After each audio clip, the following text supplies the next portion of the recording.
Today I'm going to have you look at the organization of the elements on the periodic table, and you're actually going to do a little bit of labeling and coloring, if you want to, of some of the specific parts that you're going to need to know. So let's get started. The first periodic table was made by a Russian scientist named Dmitry Mendeleev, and he did this about 150 years ago.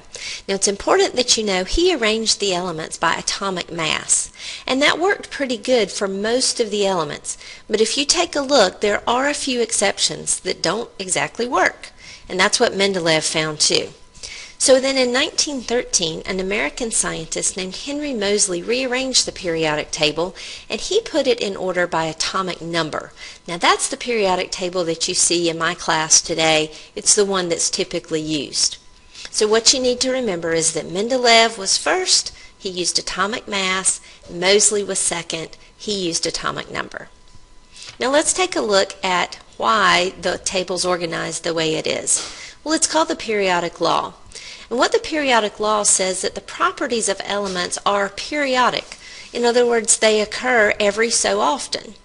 What you find out is that elements that are in the same group on the periodic table, a group is a column, they have the same chemical and physical properties. So if you take an element like sodium, for example, it's going to be similar to the element that's right below it in the periodic table. Same thing with oxygen over on the right side of the table. It's going to behave similar to the sulfur that's below it. Alright, so here are the parts of the periodic table that you need to know. The first thing I want you to do is to number the groups across the top of your table, 1 through 18. The groups are the columns. The next thing I want you to label are the periods down the left side of the table, and you're going to number them 1 to 7. The red zigzag line that's on the periodic table here, it starts underneath boron and zigzags its way down. That separates metals from nonmetals. Metals are on the left side of that zigzag line, and nonmetals are on the right side of the zigzag line. Metalloids are the elements whose sides touch that red zigzag line. Now we're going to label some specific groups. Group 1 are the alkali metals. So on this periodic table, the first column, group 1, are alkali metals. Right next to that, group 2 are the alkaline earth metals. The next big group you're going to label are groups 3 through 12. That center section of the table that's a little bit shorter than the other columns, those are the transition metals or transition elements. Alright, if we go back to the list, moving right along, the main group elements are groups 1, 2, 13, and 18. Now if we take a look at the picture again, the main group elements are those tall columns on the left and right sides of the periodic table. They're called main group elements.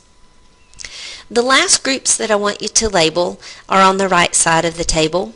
Starting with group 18, those are the noble gases.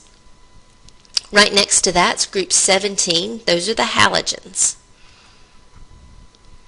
Now those last two rows across the bottom of the periodic table are called the lanthanides and the actinides. We're going to label those. The first row across the bottom are the lanthanides. The second row are the actinides. Most of these elements are man-made. Everything past number 92 is made in a lab. It's man-made, and they are generally radioactive elements. So if you will label and color those sections, start to learn them and memorize them, it'll help you out a lot as we go through and study the patterns and the trends that we see in the periodic table. See you next time.